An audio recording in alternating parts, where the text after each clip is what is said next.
Hello everyone, আসসালামু আলাইকুম। আজকে চলে আসলাম নতুন একটা ব্লগ ভিডিও নিয়ে। আজকের ব্লগটা হচ্ছে বার্থডে সেলিব্রেট নিয়ে। তো আজকে আমার ফ্রেন্ডের বার্থডে হবে, আমরা এক হইছি, আমরা ফ্রেন্ডের বার্থডে সেলিব্রেট উইশ করতে যাব।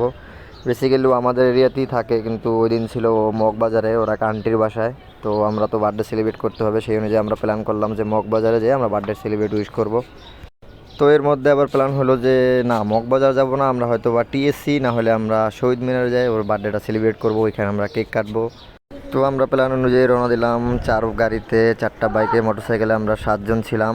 তো আমরা 7 জন রওনা দিলাম, তখন হয়তো বা ঘড়ি ধরে 8টা মেবি বাজে, রাত 8টা তখন। তো আমরা রওনা দিলাম টিএসসির উদ্দেশ্যে, আমরা টিএসসিতে যাই, ওর কেকটা কাটবো, বার্থডে সেলিব্রেটের কেক। তো আমরা 4 বাইকে ছিলাম 7 জন, 2 একজনের হেলমেট ছিল না, মাঝে মাঝে সবারই হেলমেট ছিল, রাত্রেবেলা ছিলাম যেহেতু। ওয়েদারটা খুবই ভালো ছিল আর প্রচণ্ড গরম ছিল, যার কারণে আমি হাফ প্যান্ট পরে রওনা দিয়েছিলাম, কারণ যেরকম অবস্থা ছিলাম ওরকম অবস্থায় আমাকে ফোন দিয়ে বের করছে ফ্রেন্ডরা। তো আমি আর চেঞ্জ করি নাই, আমাকে বলে না যারা বার্থডে উইশ করতে যাবে, বললাম বাসা থেকে বের হওয়ার পরে বলতেছে যে বার্থডে উইশ করতে যাবে। তো আমি ওইভাবেই বের হয়ে যাই।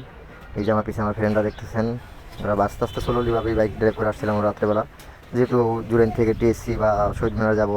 সো ওরকম সময় লাগবে না, হয়তো 15 মিনিট বা 20 মিনিট সময় লাগবে, এই কারণে আমি নিয়েছিলাম। আমাদের কেক দেখতে পেয়েছেন বাইকে, আমার ফ্রেন্ড কেক ধরে বসছে। তো বেসিক্যালি আমরা আমার ফ্রেন্ডকে ফোন করে আনায় নিই, ও আসে মতিঝিল, ওরে ওইখান থেকে নিয়েই আমরা টিএসসিতে রওনা দিই।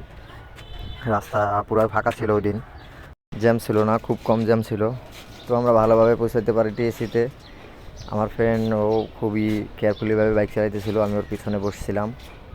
কিছুক্ষণ বাইক চালানোর পরে আমরা শহীদ মিনারে এসে পৌঁছাই। আমরা একটা ভালো একটা সুন্দর প্লেস খুঁজছিলাম, সব জায়গাটায় মানুষ ছিল ভরা। আমরা ভালো একটা জায়গা খুঁজতেছিলাম, যে জায়গাটায় বসে সুন্দরভাবে কেকটা কাটা যায় বা কেকটাকে নিয়ে বসা যায়, যেহেতু কেক কাটবো।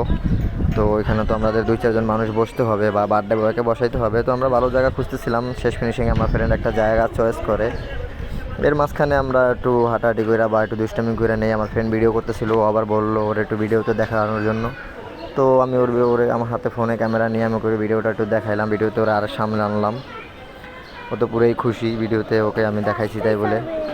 তো আমরা সবাই কেক নিয়ে বসে গেলাম কেকটা বের করার উদ্দেশ্যে। আমার ফ্রেন্ড আশিক খুবই চেষ্টা করতেছে, খুবই কেয়ারফুলিভাবে প্যাকেটটা থেকে কেক বের করতেছে, যেহেতু অনেকটা পথ আমরা বাইকে করে কেকটা আনছি, আবার কোনো ইনজুরি না হইলো কেকে, এই কারণে দেখা যাক কী হয় আমাদের কেকটা।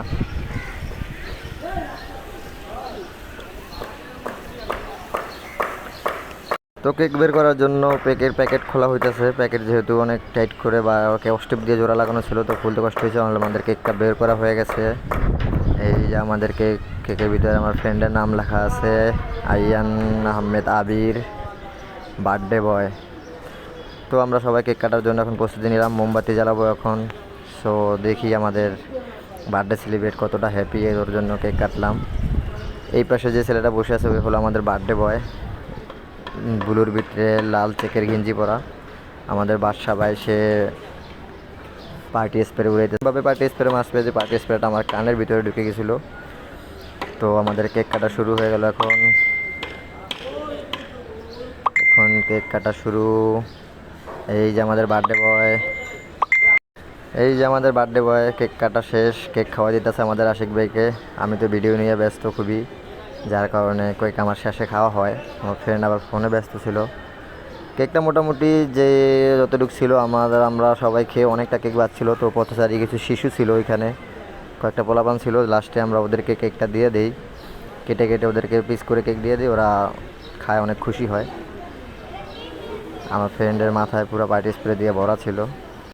তো আমার ফ্রেন্ড তো অনেক খুশি ছিল, ও কখনো ভাবতে পারে না যে ওর বার্থডেটা হঠাৎ করে আমরা উইশ করার জন্য আমরা ওকে